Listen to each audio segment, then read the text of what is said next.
میں سوال کو دہرا دیتا ہوں تاکہ سب تک چلا جائے.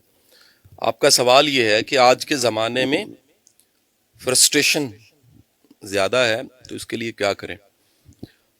اچھا دیکھیں، پہلے سب سے پہلا کام تو ہم سب کو جو کرنا چاہیے یہیں بیٹھے بیٹھے، ہمیں لاجیکلی ریشنلی لائف کو سمجھنا چاہیے. جو ہماری زندگی ہے، ایکچولی جو ہماری زندگی ہے، یعنی ہم اگر لاجیکلی ریشنلی سمجھیں تو یہ زندگی ایکسیپشن کوئی ہو سکتی ہے، کوئی ایک دو مثال، 100 میں سے 2 لوگوں کے ساتھ کوئی چیلنج ہو سکتا ہے.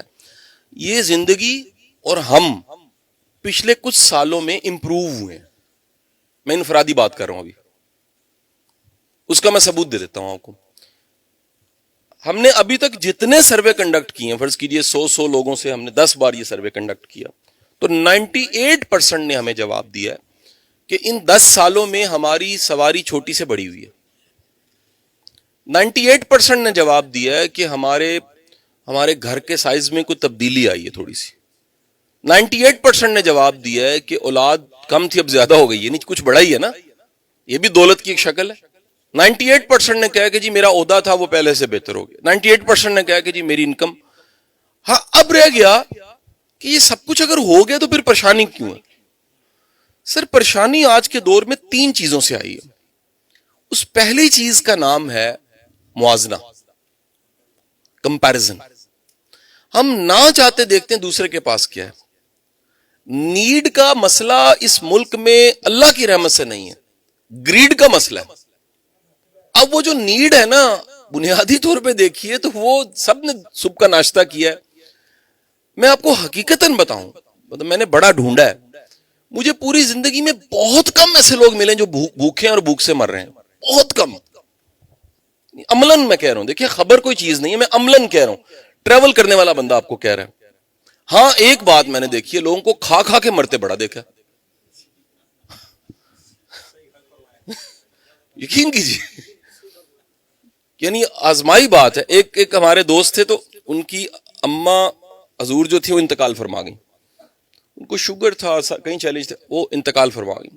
تو انتقال کے 2 دن بعد پھل والا آیا، اس نے کہا جی یہ مینگوز کا بل دے دیں. کہا یار ہم نے تو کھائی نہیں. کہا آپ کی اماں کھاتی تھی چھپ چھپ کے. اماں کو تو آم منع تھے. اس نے کہا تو کہاں ہے اماں؟ اللہ کے پاس چلی گئی. اس نے کہا پھر اسی لیے چلی گئی ہیں کیونکہ منع تھے اور کھا کھا کے چلی گئی ہیں. حضور لوگ یقین کیجئے آپ کے ملک میں 80% بیماریاں کھا کھا کے بیمار ہم ہو رہے ہیں.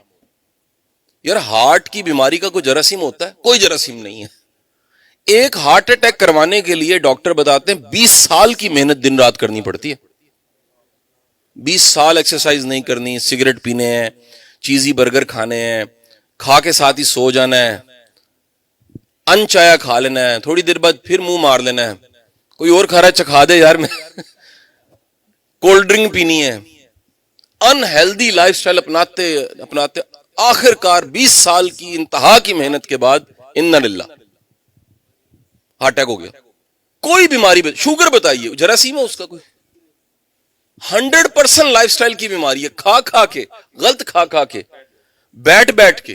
میں چند دن پہلے ایک آفیسرز کا ایک کلاس تھی، میں نے ان سب کو 45-50 سال کی عمر کے، میں نے سب پوری کلاس کو کہا کہ اپنا لپڈ پروفائل کروائیے اور اپنا شوگر کا ٹیسٹ کروائیے. اگلے دن 50% کا رپلائی آیا. آدھی کلاس کو شوگر کے بارڈر لائن پہ تھے، یہاں ہو چکی تھی، اور لپڈ پروفائل سب کا خراب تھا. یہ پوری قوم کی حالت ہے آپ کی، کھا کھا کے بیمار ہو رہے ہیں. اچھا جو ہے اس کو انجوائے نہیں کر رہے، جو نہیں ہے کہتے ہیں اگر یہ ہو نا، اگر یہ ہو. اچھا جس کے پاس وہ ہے اس کا جا کے انٹرویو لے لیں، وہ بھی رو رہا ہے. S500 والا، مرسیڈیز والا رو رہا ہے یار مزہ نہیں آ رہا، جہاز ہونا چاہیے.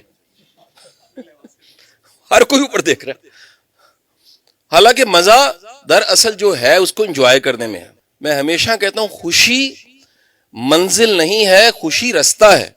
اور اگر آپ خوشی کے رستے پہ نہیں ہیں اور خوشی کے رستے کے چلنے کے اسلوب آپ کو معلوم نہیں ہے، خوش نہیں ہو سکتے. اور خوشی کے رستے پہ چلنے کا پہلا اسلوب قبول کرنا، راضی رہنا ہے، ماننا ہے کہ یہ جو زندگی ہے اس میں بڑا کچھ ایسا ہے جو کمال ہے، میں تو دھیان ہی نہیں دے رہا. حضور والا دوسرا چیلنج کیوں ہے یہ اس ناخوشی میں اجتماعی طور پہ؟ میرا یہ خیال ہے کہ یہ 22-24 کروڑ کو ایک بیماری پکی پکی لگ گئی اور اس بیماری کا نام ہے ناشکرا پن. یار یہ ایسا عجب پرابلم ہے. 2 درجن ملک میں نے دیکھ لیے, ایسا ملک پاکستان جیسا ملک میں نے نہیں دیکھا دنیا میں. کمال پازیٹو سائڈ اس کی کیا ہے؟ ایسی ساحلی پٹی, ایسے ریگستان, ایسے جنگل, ایسے دریا, ایسے چہرے, ایسے کلچر, ایسے کھانے, ایسی زبانیں, ایسے پہاڑ, ایسے ریگستان, ایسے ریسورسز, ایسے پھل. یعنی میں کبھی کبھی کراچی آتا ہوں, میں حیران ہوتا ہوں کہ دیکھیے اتنا بڑا شہر ہے اور ہر چیز مل رہی ہے. کوئی کیلا ڈھونڈے اس کو کیلا مل رہا ہے, کوئی سیب ڈھونڈے اس کو سیب مل رہا ہے, کوئی نشہ ڈھونڈے نشہ بھی, جھولے لال بھی ہو رہا ہے, وہ ساتھ ساتھ سب کچھ مل رہا ہے. جس کو جو چاہیے, نمازی کو مسجد مل رہی ہے, جیب کترے کو بھری ہوئی جیب مل رہی ہے. ہاں دیکھیں نا کیسا نظام. اب حضور والا اب یہ دیکھیے کہ یہ جو اتنا ریسورسفل ملک ہے, اس سارے ملک کا چیلنج کیا ہے؟ اس ملک کا چیلنج یہ ہے کہ ہم 22-24 کروڑ لوگ ہم شکر گزار نہیں, اللہ کی نعمتوں کے شکر گزار نہیں, ہمارے مزاجوں میں شکر گزاری نہیں. عملاً دیکھتے ہیں. پھر حدیث شریف کے الفاظ سرکار دو عالم صلی اللہ علیہ وسلم آپ جناب نے فرمایا, جو شخص بندوں کا شکر گزار نہیں وہ اللہ کا بھی شکر گزار نہیں. مستند حدیث.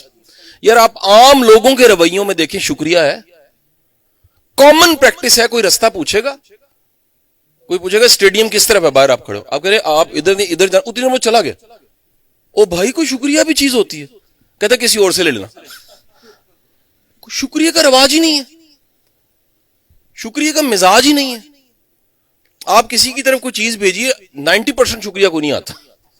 کسی کے کام آئیے, مڑ کے نہیں لوگ دیکھتے یار, مڑ کے نہیں دیکھتے. تھینک لیس, یہ تھینک لیسنس جو پورے معاشرے میں ہے, مجھے بتائیے اس کا تو وعدہ ہے. وہ کہتا تم شکر ادا کرو میں تمہیں اور دوں گا. بھائی یہاں تو شکر گزاری ہے ہی نہیں, بندوں کی نہیں ہے, اللہ کی شکر گزاری کیا ہوگی؟ تو وہ الحمدللہ, اب اجتماعی طور پہ بتاؤں اس کی ایک نشانی کیا ہے. الحمدللہ جس کا ترجمہ سارے کے سارے آپ یہ کرتے ہیں کہ تمام تعریفیں, اب یہ نہیں کہتے نہیں اللہ میاں 98% تیری 2 میری, نہیں, تمام تعریفیں اللہ کے لیے. اگر انگلش میں تھوڑا سا سمجھانا چاہوں کہ آپ کریڈٹ نہیں لیتے, سارا ہی کریڈٹ اس کو دے دیتے کہ اللہ میاں جو کچھ اچیو کیا میں نے مالک تیری عطا ہے. اگر کوئی 1% بھی کریڈٹ لے رہا ہے اور 98% نہیں 99% تو ہے, 1% تو میرا بھی کمال ہے, تو الحمدللہ. الحمدللہ کا مطلب یہ ہے کہ تمام تعریفیں. حضور آپ کی پوری قوم کی حالت دیکھ لیجیے, ہر کوئی کریڈٹ لینے کو تیار ہے, میرا کمال ہے, یہ پل ہم نے بنایا تھا, یہ میرے بڑوں کا. یہ سیاسی طور پہ دیکھ لیجیے آپ, میں تفصیل میں نہیں جاؤں گا. ہر بندہ کریڈٹ لینے کو تیار ہے, کریڈٹ دینے کو تیار نہیں ہے. اور خیر والا معاشرہ وہ ہوتا ہے جس میں کریڈٹ دوسروں کو کوئی دے, خود پیچھے ہٹ جائے کہ یار نہیں یار اسی کا ہی کمال ہے. یہ اعلیٰ ظرفی ہوتی ہے. تو یہاں چیلنج یہ دوسرا ہے. تیسرا چیلنج ناخوشی کا, تیسرا بہت بڑا چیلنج یہ ہے کہ انسان کو آگے چلنے کے لیے, آگے بڑھنے کے لیے کچھ دکھنا چاہیے. اب اگین وہ جو دکھنا ہے یہ آنکھ سے نہیں ہے, یہ کیفیت ہے ایک. آپ سمجھ گئے جی میری بات. میرے کیونکہ گھر کے پاس میں موٹر وے, لاہور میں تو موٹر وے قریب ہے, تو موٹر وے پہ جب دھند پڑتی ہے نا, جب اسموگ اور فوگ آ جاتی ہے تو موٹر وے بین ہو جاتی ہے. ہم لوگوں کو ویٹ کرنا پڑتا ہے. ہم باقاعدہ موٹر وے کال کر کے, ان کے نمبر پہ کال کر کے پوچھتے ہیں آج کتنے بجے کھلنی ہے. وہ کہتے ہیں جی دوپہر 12 بجے, سن لائٹ پڑے گی, فوگ بیٹھے گی, اسموگ بیٹھے گی تو موٹر وے کھل جائے گی. کیونکہ آپ کو ایکسپیرینس نہیں ہوگا اس کا. اگر اسموگ اور فوگ میں گاڑی کی سپیڈ 120 کرنا چاہیں تو وہ نہیں ہو سکتی, 20 نہیں ہو سکتی, تو 120 تو بڑی دور کی بات ہے. خدا نخواستہ اگر آپ رات میں گاڑی چلا رہے ہوں اور ہیڈ لائٹ آف ہو جائے تو گاڑی نہیں چل سکتی, کیونکہ دکھتا ہی نہیں ہے تو چلے گی کیسے. چلنے کے لیے ایک چیز ضروری ہے, وہ ہے دکھنا. یہ دکھنا اتنا اہم ہے کہ آپ اگر آنکھیں بند کر کے 5 منٹ کے لیے کہیں کھڑے ہو جائیں اور تصور میں سوچیں آگے جگہ نہیں ہے پاؤں رکھنے کی, تو قسمن کہتا ہوں آپ کا قدم نہیں اٹھے گا, کیونکہ تخیل میں چلا جائے گا آگے جگہ نہیں ہے. پورے معاشرے کے ساتھ حضور یہ ہوا ہے. یہ دراصل کوئی اس کی ناراضگی کی شکل لگتی مجھے, کیونکہ وہ قرآنک فلسفی کے مطابق اس کی ناراضگی کی شکل ایک یہ بھی ہوتی ہے کہ ایک عجب خوف مسلط کر دیا جاتا ہے معاشروں میں. وسائل کی انتہا ہے، ریسورسز کی انتہا ہے، اتنا بڑا ہیومن پوٹینشل ہمارے پاس ہے، ایسا کمال کا ملک ہمارے پاس، خوف کی حالت یا پتہ نہیں کیا ہو جانا. تو یہ جو ایک انسرٹنٹی ہے، یہ دشمن ہے خوشی کی.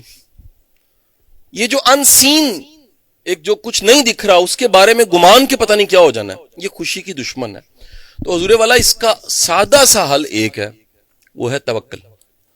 اگر آپ کا پورا بھروسہ ہے یہ تیسری چیز کا کہ کل پالتا رہے، کہاں کہاں پالتا رہے، آج تک پالتا رہے، تو کل کے بھی بندوبست اس نے کیے ہوئے. وہ بابا اشفاق کہتے ہیں کہ ایک دن میں بڑا پریشان تھا، تو جو اخبار تھی میں نے پکڑی ہوئی تھی اور میرے گھر کی بلی بھاگتی بھاگتی آئی، تو وہ کیونکہ فرینک تھی، اسے بھوک لگی ہوگی تو اس نے کوئی ہاتھ مارا تو اخبار ہٹ گئی.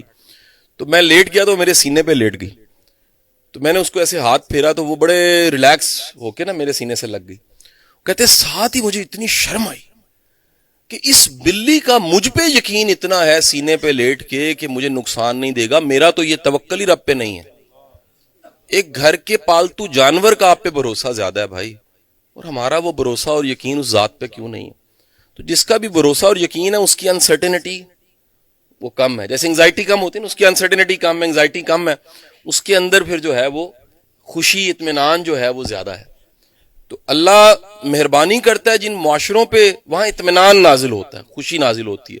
جن نفوس پہ اللہ مہربانی کرتا ہے وہ بھی نفس مطمئنہ بنتے ہیں، ان پہ بھی اطمینان کا انعام جو ہے انہیں گفٹ ہو جاتا ہے. اور جی حضور والا